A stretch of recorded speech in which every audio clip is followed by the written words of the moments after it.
What is happening, everybody? Let us dive into a couple of Premier League predictions for this weekend. Thought maybe we could just have a quick fire session and just run through a couple of the Premier League games for this weekend, brought to you by Predict Heroes. Alright, so let's maybe just jump in, start from the top. So we're just going to run through a couple of the Premier League games for this weekend here on the stream. And I'll be dropping a bunch of videos on TikTok as soon as I am done here. Alright, so first up, we are going to look at the Arsenal versus Leeds game kicking off on Sunday, so tomorrow at 3 p.m. And just diving straight in, just to give you guys a heads up, if you guys have not checked out our app, what we are looking at over here is the Predict Heroes web app. Just go through to predict-heroes.com. access the web app and you guys will see everything that we are doing over here. Let's run through. Right, so in terms of the match outcomes, we do see this slightly in favor of Arsenal at a 50% chance, with a draw coming in at 25% and a Leeds win at 25%. So a little bit of split odds in terms of the match outcomes. However, there is slightly in favor of Arsenal. Right, let's jump over to the scores, where we see there is a 1-1 as most likely, followed by a 1-0 in favour of Arsenal. The 1-1 coming in at about 12%, with the 1-0 coming in at about 11%, and a 2-1 in favour of Arsenal at 10%. Right, so pretty decent score lines looking at like over there. But this is obviously the big worry, is that sort of high draw percentage that does sit there. And looking at the outcomes, a 50% chance of over 2.5 goals and a 52% chance of both teams to score as yes. Now, why exactly are we expecting fewer goals, especially with the way Leeds' defense is? And if we jump down and just sort of have a look at the average goals. So for those of you who don't truly understand how these graphs work, I'm going to explain them to you right here.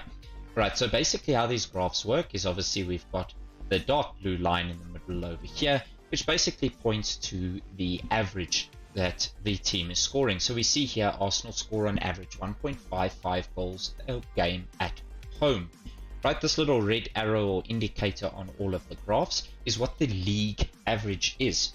Okay, so you can see here that Arsenal slightly overscore the league average, and they basically score 0.13 goals extra than the rest of the league. Now that is extremely important, because that kind of points to attacking dimension against the rest of the league. It's an extremely important metric.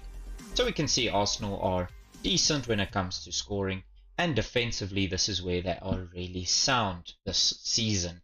At home, Arsenal only conceding 0.9 goals, which is better than 0.52 of a goal better than the rest of the league. So very, very strong defensively. And as soon as you see two metrics like this, where a team is sort of better than the league average in attack and better in defense, generally they are sort of a, top tier team. Top 8 or so is the general that we can see, and we obviously know that Arsenal currently now are sitting in 6th position. So very, very good. And then we jump over to Leeds, and we can see what's happening with Leeds this season, and we can see why Leeds are the way where they are on the table. And in terms of the away team goals scored, they've only scored 1.25 goals a game, which is less than the league average, and conceding 1.93 goals a game. Now this makes for a little bit of a difficult situation, because we can maybe see that Leeds can score. However, with Arsenal being quite sound defensively, this is where the sort of over 2.5, the low percentage on the over 2.5 comes in, because we can see that potentially Arsenal might go ahead and win this game with a 2-0 or a 1-0 based on Leeds concedes and Arsenal's average home team goals. Now you also need to think outside the box, and you need to take into account that Leeds are fighting a relegation battle. If Leeds don't get some results very soon, they're actually going to drop into that relegation zone very quickly if Everton keep up a run of form. So you've got Leeds on the one hand who are fighting relegation, you've got Arsenal on the other hand who are fighting for 4th place. So this makes for a very, very interesting game, but it also makes for a very risky game when it comes to placing stakes. So for me, this game will be a skip, simply on the basis that there's too much risk in the high draw percentage, as well as looking at the scores and taking all of this into account. I do feel like we could see an over 2.5, just from a gut feeling. However, there's just too much risk going into this game. All right. And what we can have a look at potentially as a market is in the spider diagrams down here, we can see that Leeds have a far higher aggression rating in terms of the amount of cards that they receive. So if I was to go with anything on this game, I would most likely look at the cards market in favor of Leeds to receive more cards than Arsenal. That would probably be the market that I'd focus in on. I think that's the safest market in this game. If Xhaka's playing, I'm sure there's going to be a card for Arsenal, but I do feel like Leeds getting more cards than Arsenal is a great shout. Alright, let's now jump over and have a look at our next game, which will be Aston Villa versus Liverpool. That game is kicking off on Tuesday, so I think let's maybe just stick to the games that do kick off this weekend, Saturday, Sunday. We will most likely be doing some more quick fire sessions next week. We have been away for the past 2 weeks. It's been rather hectic at work and getting a few things set up and moving the house around, so just been getting all of that done. So we will be back full force as from next week. And just for you guys on stream here, we will most likely be doing a nice juicy looking ACCA for tomorrow. I'm going to sit tonight and put all of that together for you guys. Right, so let's now jump into Brentford versus Southampton. This game is kicking off this afternoon at 4 p.m. And let's have a look at the hero results. Now, just one thing that I do need to point out with the web app itself, a lot of you guys have been asking, but how do I get to the scores? Right, so it's quite simple, because what you do is on the mobile, you'll see this word hero results. If you just tap on there, you have the option to cycle through the different options over here.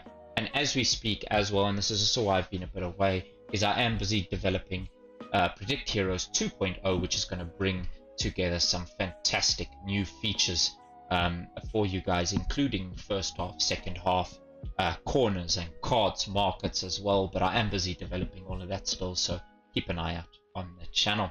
Alright, so in terms of the Brentford Southampton, we do have this actually in favour of Brentford with a 56% chance, followed by 24% chance of a draw. Right, in terms of the scorelines, a 1-0 in favour of Brentford, followed by a 1-1, followed by the 2-0. Right, so the 1-0 and the 2-0 in favour of the home team. Right, and in terms of the outcomes, not too much in this little bit of a risky game. And we can dive straight into why we are seeing this. Okay, first of all, both teams don't really have much more to play for this season. I think they are both safe. I don't know mathematically, but they're far enough ahead in order to be safe.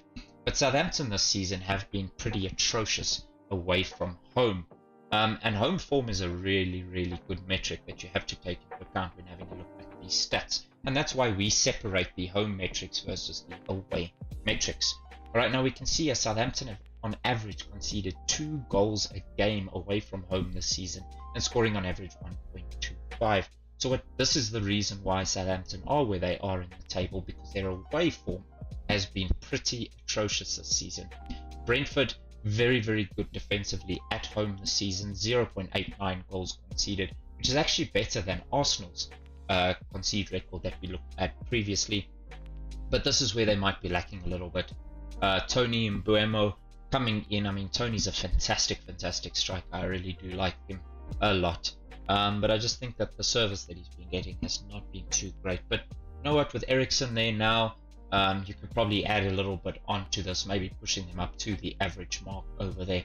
So I can see, based on these metrics, that Brentford might actually end up taking this game. So it's going to be a really, really interesting game to watch. Having a look at the home versus away attacking rank metrics, we can see that Southampton do rank a lot higher than Brentford when it comes to corners received in a game. So basically, what you would see here is you might actually be able to decipher the way that the two teams attack. So you'll be able to see that Southampton like to push the ball out wide, get those crosses in, lots of corners that they get.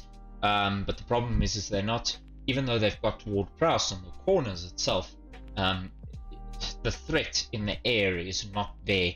Bednarek was very, very good last season. This season he seems to... there doesn't seem to be too much threat in the air for Southampton. Right, so what I can see here is that with Brentford's attack going far more down the middle, and we can see that Southampton going down the sides, one of the markers that you could look at with this game is Southampton to receive more corners than Brentford. You can see there's quite a disparity between the two teams, so that seems like a really good shout here. Right, so if I was to go with anything on Brentford Southampton, I would be going with Southampton to receive more corners. All right, now let's get stuck into my team, and I'm actually wearing my Ajax shirt because of our new manager. Very, very excited for next season, as every Man United fan says at the beginning of each season, and then 10 games in we say something different. So in terms of this game, we do have United versus Brighton, and we do have this ever so slightly in favour of United at a 44%, with a very high 33% chance of a draw. Obviously Brighton being extremely good defensively, very, very defensive team, and looking at the scorelines, a 1-0 favour of United, followed by a 0-0, followed by a 1-1. Now if I was to go with anything, if I was to pick anything just off the top of my head without actually thinking of anything that is actually going on over here, this is the actual scorelines that I would most likely pick. I would go with the 1-0, the 0-0, the 1-1, probably the 1-1 or the 1-0 as the most likely. Alright, getting into the outcomes, obviously based off of Brighton's defensive record being pretty damn good, I would probably skip on the goal outcomes. Diving into the goals scored, we can see Brighton extremely, extremely defensive, but their problem has and always will be goals scored. Right, they play far too defensively, only conceding just over 1 goal a game. They're only scoring under a goal a game, so it's not a very good look for Brighton. This is a very mid-table team type of vibes going on here.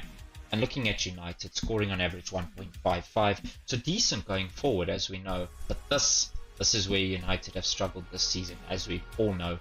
In terms of the defensive record, 1.52 goals conceded a game, which is just not good enough for a team that wants to push for the top 4, and that is where we have seriously struggled this game. In terms of the home and away attacking metrics, we can see United potentially outweighing in terms of receiving cards, but there is a lot of injuries to a lot of players who usually get cards for United. So for me, this game will be an utter skip.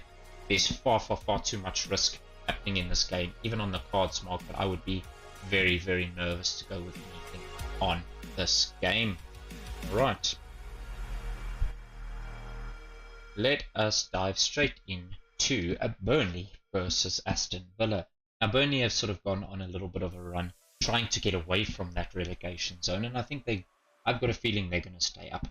My personal prediction at the moment, personally, I think Leeds might go down. Is my personal opinion. I don't know. I think this weekend will give us very good insight, but I think personally, I think if Everton just manage to scrape any points this weekend, I think Leeds are the team that are in big trouble. Alright, so having a look at the Burnley Aston Villa, we do have this in favour of Aston Villa, but not resolutely. 41% in favour of Aston Villa and a 36% chance of a draw, which Burnley would be happy with. Burnley will be happy to take a point. Looking at the most likely scorelines, a 0-0, followed by a 1-0, as second most likely in favour of Aston Villa, followed by a 1-0 in favour of Burnley. Now, one thing to note is that there is a very big difference in terms of the percentage between the 1-0 in favour of Aston Villa and the 1-0 in favour of Burnley, right? But this 0-0 and the 1-0 in favour of Villa are the two scorelines sticking out to me over here. Right, and then obviously because of this, we are expecting low amounts of goals. But again, like I said to you guys earlier in one of the games, always take into account that there is something to play for Burnley here. Burnley need to get a result, even if it's a draw. I don't think Burnley will sit back and defend deeply. It's usually what they have done. Maybe they will, but I mean, Coutinho's got the technical ability to unlock any team, really. So I do feel if Aston Villa do get an early goal, Burnley are going to open up and they're going to push to try and grab some goals. Right, and in terms of looking at the stats over here, we can see Burnley have suffered scoring goals going forward this season, and that's why they swapped Chris Wood for Weghorst. And home team goals conceded, we do have 1.37, so pretty decent defensively, and this is the reason why they're at the bottom of the leaderboard. They're not scoring enough, and they are actually conceding quite a high number, even though it's less than the league average. They're still conceding quite a high number of goals at home, which is not a good look.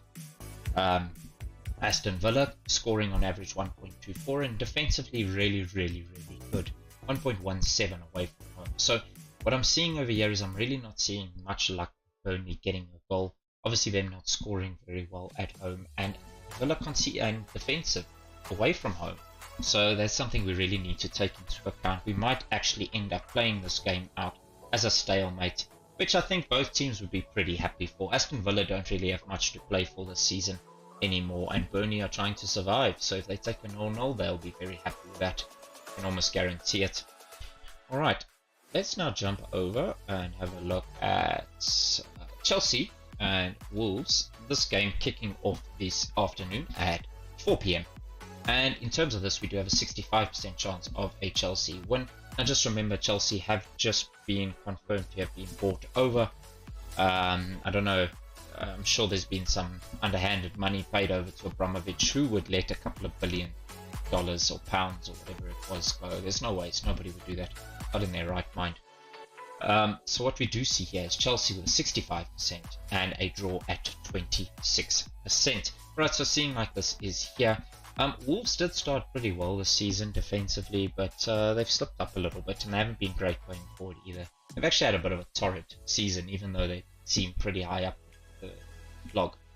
Right, in terms of goals, we are expecting a 1-0 followed by a 2-0 in favour of Chelsea, right, which I think is probably pretty decent. I wouldn't even be surprised if this goes up to a 3-0, because Wolves have been a little bit defensively lackluster in the past few games. Right, taking the goals into account, and now just jumping over, we can see why Chelsea are where they are in the leaderboard. Now this is what you want to see from a team. You want to see a decent amount over the league average, scoring just over 2 goals a game, and conceding under a goal a game. So very good. Chelsea at home, amazing stats at home. And then we jump over to Wolves, and look how defensive Wolves are away from home. And this is why they are where they are in the table. They've been terrible going forward. Since they sold Jota, Wolves have not been able to recover from that sale. And I mean, we see what Jota does at Liverpool. He is sublime player. And having a look at their concedes at 0.88. So very good defensively away from home, Wolves have been this season, and that's why they're pretty high up the table. So I think they are going to make it a bit difficult for Chelsea, and hence why we're expecting fewer goals than what you would maybe expect. Chelsea don't have much to play for anymore. I think they've pretty much solidified third place. And Wolves don't have anything to play for either. So, look, taking all of this into account, the 1-0 or 2-0 really does look like this could be. I think Wolves are going to sit deep. They're going to make it hard for Chelsea. And we might get a late goal in this game. Chelsea, maybe just to wrap up the win. Alright, let's jump over to the Crystal Palace versus Watford, and this game is kicking off this afternoon at 4 PM as well. We do have this in favour of Palace with a 55%. Obviously Watford in deep trouble and looking like we're going to be relegated. I can't see them coming out of that. There's no ways. So I think Watford are going down. They don't really have much more to play for. And Crystal Palace with a 55% chance, with a 26% chance of a draw. Looking at the scorelines, a 1-0 followed by a 1-1 by a 2-0 in favour of Crystal Palace. Alright, and then having a look at the outcomes, a 68% chance of over 1.5 and a 42% chance of over 2.5 goals. Right, and in terms of the home team goals scored, the 1.39 in favour of Palace, and pretty decent defensively actually, 1.14. I think, I don't know, I'm sure most of you, or a few of you, probably joined me at the beginning of the season when I thought that Crystal Palace were going to go down when they appointed Patrick Vieira. I just thought that this was just the final nail in Palace's coffin, and yeah, I suppose he's done well. They haven't been fantastic. I mean, Zaha's still an issue, still not standing up to what he should be. But Vieira's done well, especially in the defensive side of the game. Right, in Watford, we can see why they're going down. Terrible goal scoring, 1 goal on average, and conceding 1.46. They're just not doing much in the league this season, and I can see Watford going down.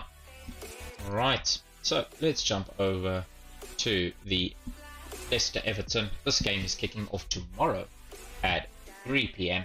Obviously, Everton are in real trouble. They really need to get a result here, but we do have an 80% chance of a Leicester City win and a 15% chance of a draw. Right, looking at the scorelines, a 2-0 followed by a 1-0 followed by a 3-0 in favour of Leicester City. And then having a look at the goal outcomes, a 77% chance of over 1.5 goals and a 54% chance of over 2.5.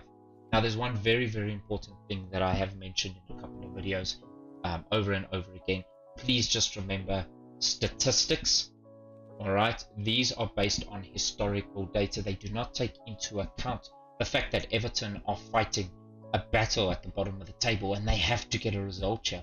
So Everton are going to come out. They're not going to sit deep. They're not going to take in the defensive. They are going to come out fighting. Alright, and just having a look, we can see Leicester. Leicester are having a bit of a dodgy season. Right, and it's because of their away form. Their away form's been pretty atrocious this season. But looking at their home form's pretty good. 1.83 on average scored and conceding 1.24 goals a game. But then we've got Everton, just not scoring. Calvert-Lewin has been injured for a lot of the season, which I think has had a huge impact.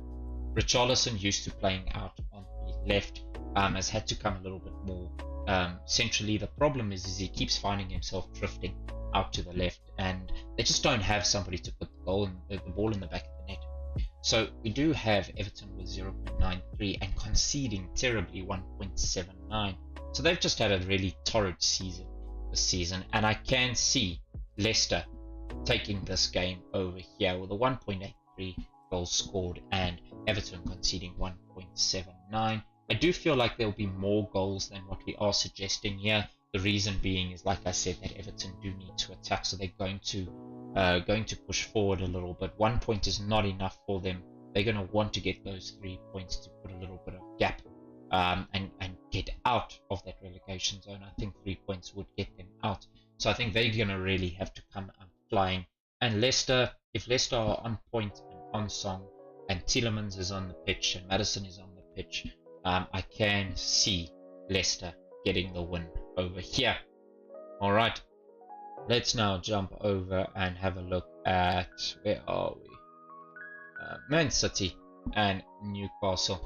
Alright, now having a look at this, we do have a whopping, this game is playing tomorrow, and we'll definitely, I'll put some a boulder together for this game, kicking off tomorrow afternoon at 5:30, with Man City with a 98% chance of a win. Obviously Man City suffering that I'm going to choose a word here, I think terrific, suffering that terrific knockout of the Champions League semi-final. I think for all United and supporters who really did not want a Man City versus Liverpool final, we're all going to be donning our Real Madrid kit at the end of this month when the game kicks off. Alright, so we do have a 98% chance of a Man City win in this game. Even though Newcastle have looked good lately, the fact of the matter remains, this is Man City. They are fighting for a title. I think Newcastle are very much safe. And also Newcastle had a decent run, but the run that they had was against they had an easy run. They haven't beaten any really difficult sides lately. So don't let that fool you. Man City are out here to put right what happened on Wednesday, if I'm not mistaken. Yes, Wednesday. And we do have very high scorelines in favour of City. Looking at the outcomes, a 99% chance of over 2.5 goals here. Obviously expecting City to pack them away. And in terms of the goals scored, we can see here City at home have been lethal this season, scoring almost 3 goals on average at home this season and only conceding 1 goal. Now, if you remember back a couple of games when we looked at Chelsea were also in a very similar position in terms of scoring just over 2 at home and conceding around about 1 goal. So you can see what happens with the top table sides in terms of the average, and that's why it's a very good metric to have a look at with averages in leagues. And then we go to Newcastle away from home. Obviously, they have been a little bit better lately, but like I said, it has been against sort of weaker teams. And we do have Newcastle scoring on average just over 1 goal a game and conceding almost 1.6 goals a game. So I can really see City coming out, and they need to put right what happened on Wednesday, and Pep will get his players right. And I think we can see a Kevin De Bruyne special here, and potentially a Mahrez wonder goal coming in on that beautiful left foot of his. So I am expecting an over 2.5 and a Man City win here. Alright, and let's have a look at the final game for today. It is going to be Norwich and West Ham. Alright, obviously Norwich already relegated. West Ham, I think West Ham will probably be fighting to grab that spot from Manchester United, which is currently putting United in that I don't know, Conference League or whatever it is. They're going to basically be fighting for that position. Right, so this game is kicking off tomorrow at 3 p.m. with a West Ham win at 52% and a draw at 27%. Alright, and looking at the goals, we're expecting a 1-0 in favour of West Ham, followed by a 1-1, followed by a 2-0, all in favour of West Ham in terms of the 2-0 and the 1-0. Right, and in terms of the outcomes, a 66% chance of over 1.5 and a 39% chance of over 2.5. Now you might be asking, Norwich, nothing left to play for except pride, and maybe proving to the manager for next season that they must get sold. But let's have a look exactly why. Now, the reason why we're not expecting too many goals in this game is because of West Ham's away goal scoring record. At the beginning of the season, Antonio was prolific again, like he usually is, but towards the end of the season, I noticed the other day, and I was watching his movement, and for some other reason he's finding himself drifting out to that left hand side of the pitch, almost like Richarlison is actually, and he's almost gone back to when he was playing a winger role, and he's drifting out to the left hand side of the pitch. And what's ending up happening is he's not in the position that he should be, and that's also why Jared Bowen has been scoring a lot of goals this season for West Ham, because you've got Antonio pushing that little bit outwards, and you've got Bowen then coming in from the right and filling that gap. And that's actually why Bowen is getting more goals this season. But if Antonio is on song and a day, I don't think there's any defense that can actually deal with him. He is so good. But yes, that is why we're not expecting too many goals in a game that you might be expecting a lot more than there should be, because of West Ham's away goal scoring record. Alright, so obviously the big games that I would really be focusing in on for this weekend would definitely be, you know what, we didn't actually have a look at the Aston Villa versus Liverpool game, so let's quickly dive straight into that one. That one's playing on Tuesday at 9 p.m. and in terms of Liverpool, we do have a 92% chance of a Liverpool win, so really good there. And in terms of the scorelines, expecting very similar to the Man City game, expecting a lot of goals in favour of Liverpool. And in terms of the outcomes, a 95% chance of over 2.5 goals, so really good chance over there. And I will definitely be looking at going with a Liverpool win and total match goals over 2.5. I might round it down to 1.5. Remember, what I always say is if we're expecting one team to score all of the goals, over 1.5 is usually the safer option, because otherwise with over 2.5 you're expecting a team to put away 3 goals a game, which is quite a tall order, even for the best of teams, especially against a resolute defense. And the reason why we're having a look at that is because Liverpool here, 2.5 goals scored on average, 0.86 away. They've been exceptionally good away from home. And again, like we saw with the Chelsea and like we saw with the Man City, these metrics over here are very good indications of how the teams actually look and how they will look for the games, and that is why they are where they are in the league table, 2.5 and 0.86.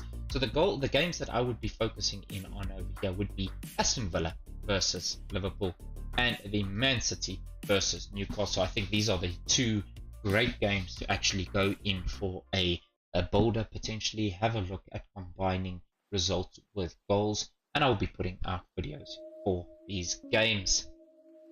Right, guys, so that was our quick fire run through of the Premier League games this weekend. And like I said, we have been a little bit quiet lately. We have been moving around. We have work's been a bit crazy, so we will be back full force, probably doing lives a couple of times a week as from next week. So please keep it up. Please make sure to go and check out our TikTok channel if you're on there. If you haven't subscribed to our YouTube channel, please hit the subscribe button, and we will be moving all of our lives over to YouTube. Along with, we'll be doing something to get the lives onto TikTok as well.